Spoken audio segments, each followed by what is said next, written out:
আপনি কি আইএলটিএস রাইটিংয়ে এই বিষয়গুলো মেনটেন করছেন?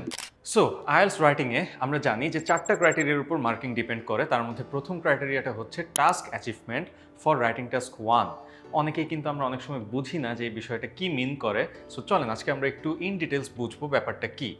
রাইটিং টাস্কে যখনই আমরা কোনো question pi, the question looks like this, যেখানে বলা থাকে the graph below shows something, in this case the number of shops that closed and the number of new shops that opened in one country between 2011 and 2018.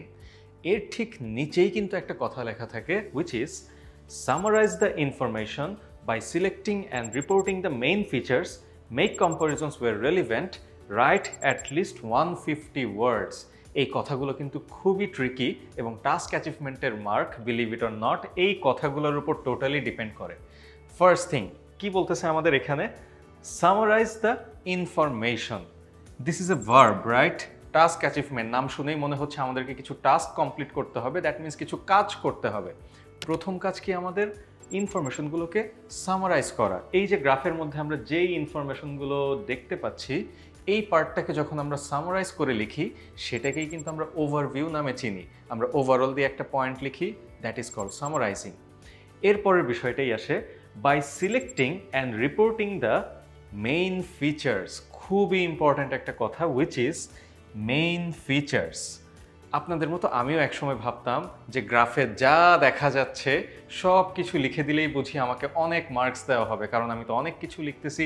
এক্সামিনাররা দেখতে চায় যে আপনি actually এতগুলো data থেকে কোনটা মেইন ফিচার আর কোনটা not so main feature, কাকে importance দিয়ে কথা বলতে হবে, কাকে ইম্পর্টেন্স না দিলেও চলবে, এই বিষয়গুলো আপনি ধরতে পারেন নাকি। দ্যাট মিনস গ্রাফে যা দেখা যাচ্ছে প্রত্যেকটা ডাটা সেট আমরা যদি নাম্বারস দিয়ে তুলে খাতার মধ্যে লিখে দেই, মার্ক কিন্তু goes to the downward trend, right? Second thing, make comparisons where relevant, another important part. এই কথাটার কারণে পুরো মিনিংটা চেঞ্জ হয়ে গেছে।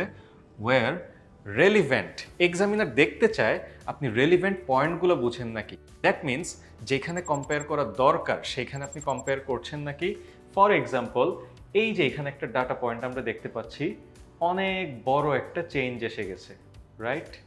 এটা যে একটা রেলিভেন্ট পয়েন্ট, এটা আপনি জানেন নাকি, সেই ওয়ার্ডিংসগুলো দিয়ে, কম্পেয়ারিং ল্যাঙ্গুয়েজগুলো দিয়ে আপনাকে কিন্তু এক্সামিনারকে বুঝাতে হবে যে আমি জানি এটা একটা কম্পেয়ার করার মতো পয়েন্ট, একটা relevant point.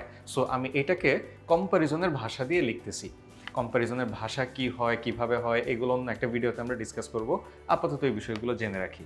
And finally, right at least 150 ওয়ার্ডস। এটা খুবই সিম্পল টু আন্ডারস্ট্যান্ড যে আপনাকে 150 ওয়ার্ড অ্যাট লিস্ট লিখতে হবে, আদারওয়াইজ কিন্তু এর থেকে বেশি কম লিখে ফেললে কিন্তু মার্ক কাটা যাবে। সো আমরা বুঝলাম যে এই কোশ্চেনের মধ্যেই আমাদেরকে টাস্ক অ্যাচিভমেন্টের জন্য যা যা করতে হয় সেই বিষয়ে কমপ্লিটলি ইনস্ট্রাকশন দেওয়া থাকে। So from this point onward আমরা কিন্তু আর গ্রাফের মধ্যে যা দেখা যাচ্ছে হুবহু সেটা খাতায় তুলে দিব না, যেখানে রেলিভেন্ট পয়েন্ট নাই সেখানে কম্পেয়ার করে বসে থাকবো না। কারণ আমাদের একটা ব্যাড হ্যাবিট হচ্ছে অ্যাজ স্টুডেন্টস, আমরা যখনই কোনো ভোকাবুলারি নতুন শিখি, উইথাউট নোয়িং ইটস পারপাস আমরা কিন্তু ইউজ করে দেওয়ার চেষ্টা করে থাকি। সো এই বিষয়গুলো একটু মেনটেন করে চললে, ট্রাস্ট মি, টাস্ক অ্যাচিভমেন্টে কিন্তু আউট অফ 9 বেশ ভালো একটা মার্ক সিকিউর করে ফেলাটা পসিবল। পরবর্তীতে আমরা এইরকম আরও 3টে ক্রাইটেরিয়া নিয়ে ইন ডিটেলস আলোচনা করব। সো কমেন্ট একটু জানিয়ে দেই কোন ক্রাইটেরিয়াটা মেনটেন করতে আপনার একটু প্রবলেম হয়ে থাকে, সেটা নিয়ে আমরা ইনশাল্লাহ নেক্সট ভিডিওতে চলে আসবো।